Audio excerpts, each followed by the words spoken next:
All right, guys. So, as you all know, the Daily Wire, which is, Ben Shapiro's company and Jeremy Boring's company, they are trying to make it big time. So they're trying to compete with the likes of Disney and other huge American companies that are real centerpieces of American culture.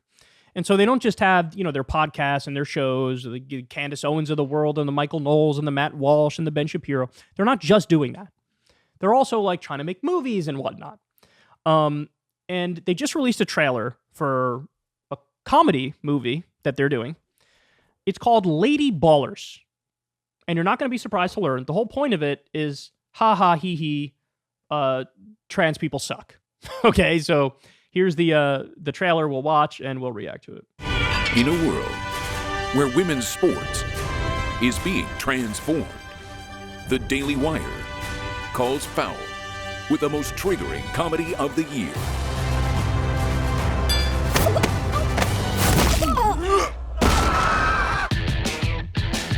Guys, this is serious.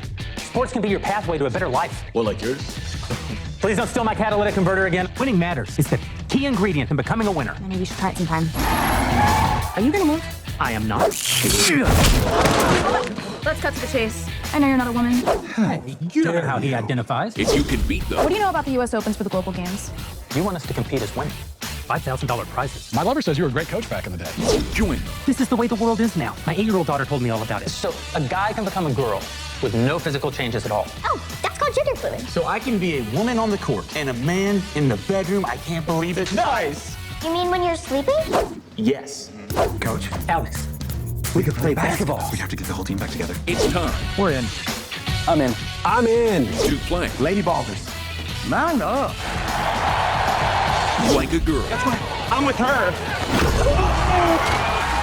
I'm in my room. This is my room. from heroes Day one of being a girl athlete. I love being a girl. to sheroes. We could dominate every woman's sport. Running, swimming, soccer. I said sport, Felix! It's ladies basketball, boys. Nobody watches. Excuse me, are these seats open? Never mind. Getting dunks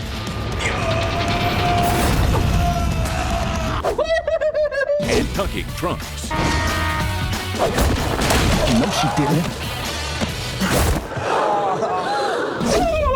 That's the biggest I've ever seen on a lady.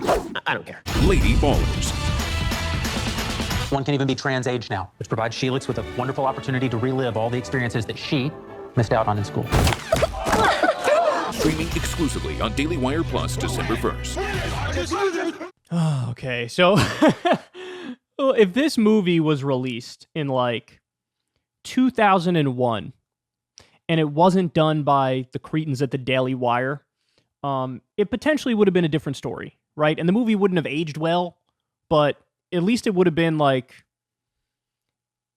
the idea here is not impossible to pull off if it's done by people who aren't also raging bigots and it's done by professionals.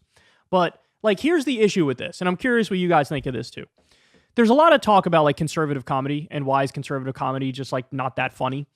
And I think what it boils down to is this. It's really try hard and it's not subtle, right? And it's funny because conservatives would say that that's the problem with the left and liberals is that you guys are really try hard and you're not subtle. You're very preachy. But I mean this quite literally. I don't know if there's any commentator or company in the world that is more preachy than the Daily Wire. They're as preachy gets. So good art is it's show, don't tell, right? That's what is the cornerstone of good art, and it's always been that. Show, don't tell. Things have to be subtle. Things have to be nuanced. Things have to be somewhat open to interpretation. And maybe with comedy, it's a little bit different, but it ain't that different, right? And so the issue here is, God, you're trying so hard, and this isn't subtle at all. And the whole point, I know they're trying to dress it up with comedy, but the whole point is trans people, ridiculous, shouldn't even exist. We hate them. I was like, all right, man. All right. I mean, I could think of individuals who happen to be conservative who might be funny in one context or another. I was watching a video the other day and the host mentioned that like Tim Allen, he's a conservative guy, but he's been in many like comedy things that are actually funny. But he's not leading with his politics, right? He's not leaning into his politics when he's being funny. He's just being a person in a relatively apolitical sense, and he's funny. But like actual conservative, like Dennis Miller is the least funny person on the fucking planet. He talks in the most like obscure, over the top way where he uses the most ridiculous words that literally nobody understands. And he's very, I don't know, it's very like, he looks down his nose at you. It's very like condescending while also trying to get across like conservative themes. And it's very purposefully conservative. And like nobody actually thinks Dennis Miller is funny. Like it's a very small percentage of people that actually think Dennis Miller is funny. And like this is sort of in the same category as that. You're just trying so hard and this is not subtle at all. And I don't know. Look, I'll watch the movie. I actually want to watch the movie and I want to give it a fair shake, right? But it reminds me of like, I watched that, what was it, Atlas Shrugged, like the Ayn Rand movie. And this is another one of those things made by a conservative person in a conservative company. Very, the whole point is the politics over the art. And like, it was just the worst movie I've ever seen. Like, it was just so bad. They're totally incapable of showing, not telling. All they do is tell you. And when it comes to the Daily Wire, I think one of the reasons why it just comes across as so preachy and screechy and all that is that, first of all, like almost every Daily Wire host is in the movie. It looks like you got a part with Matt Walsh, obviously Ben Shapiro, Michael Knowles, Brett Cooper, who I have no idea how that's not Ben Shapiro's sister. She literally looks like the female Ben Shapiro, the way she talks, the way she looks. It's absurd how much she looks, but that's not his sister. It's insane. It's insane. Okay. They're all in it. And we already know what all of these people believe about trans people. And it's not even like mildly anti-trans. It's not like somebody who's never thought about the issue, but they're a normie, but they're kind of anti-trans. It's like they hate trans people. They literally think, I know Matt Walsh for sure, and Michael Knowles, they think trans people shouldn't exist.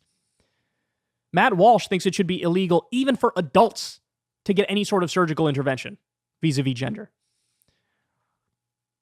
So when you know that, it's almost like the comedy has to come from a place of like, number one, something that's true, or something, doesn't have to be something positive, but there has to be a core in there of something that's like speaking to a truth we all get. And this, you just get the sense this is like mean-spirited, right? They're trying to be funny. They're trying to dress it up, but it actually is mean-spirited. And the final point I'll make on this is, wow, this scenario that you're laying out of like people pretending to be trans and they're all male, they're pretending to be female, and they go into a basketball league and they fuck everybody up. Weird how that hasn't happened at all. So perhaps their whole like theory of, oh my God, the end of women's sports, this is a tragedy and this is inevitable. Perhaps that's actually not true. Perhaps that's not true. We haven't seen it. And I would go as far as to say we probably never will see it, where you have a full team of people born biologically male who say, I'm trans, they identify as female. And it's like all of them against a team of all people born biologically female. And oh, would you look at that? The ones born male ended up winning, right? Like, we haven't seen that. I don't think we're going to see that. And I think the fear-mongering over this issue is so over the top. Like, for example, there's been some red states where they passed laws where they basically said, like, trans women can't compete in sports with women. And, like, in the entire state, there would literally be one trans female athlete.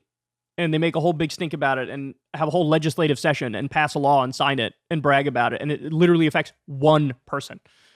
And it's somebody who's like, whatever, 13 years old and plays like a sport nobody even cares about or thinks about and is not harming anybody. And they're like, we have to ban this. Like, this is what these people are obsessed with. This is what they're obsessed with. These are the issues that like keep them up at night. And it's kind of pathetic. It's kind of pathetic. Now, having said all that, I will watch it and we'll see how it holds up to the sort of in-your-face slapstick style comedy of the 2000s. There's been, there's a bunch of movies like that were actually genuinely good. We'll see how this holds up, but I'm kind of skeptical. By the way, I said final point before. This is the final point. Almost everybody who works at the Daily Wire is a failed actor, and they desperately wanted to be actors. And so this is their loophole that they found to get back into acting. Is like, all right, let me be a conservative political commentator. We'll have this company that's all about that, and then we'll make our own movies. And, oh, would you look at that? We'll act in our super ultra conservative movies with a very conservative message. And again, that's why it comes across as really cringe, is because it's so try hard and it's so in your face. It's so not subtle. It's total, I'm going to tell, not show. I'm going to tell all day. And I think ultimately, almost everybody in that movie who was acting, ideally they would have preferred to be Hollywood actors and not be conservative commentators. And this is them like trying to relive their dream just in a very weird way, if I don't say so myself. Hey y'all, do me a favor and like and subscribe. It helps out big time in the algorithm. Click the bell as well for notifications when videos drop, and watch that video on screen right now. You know you want to.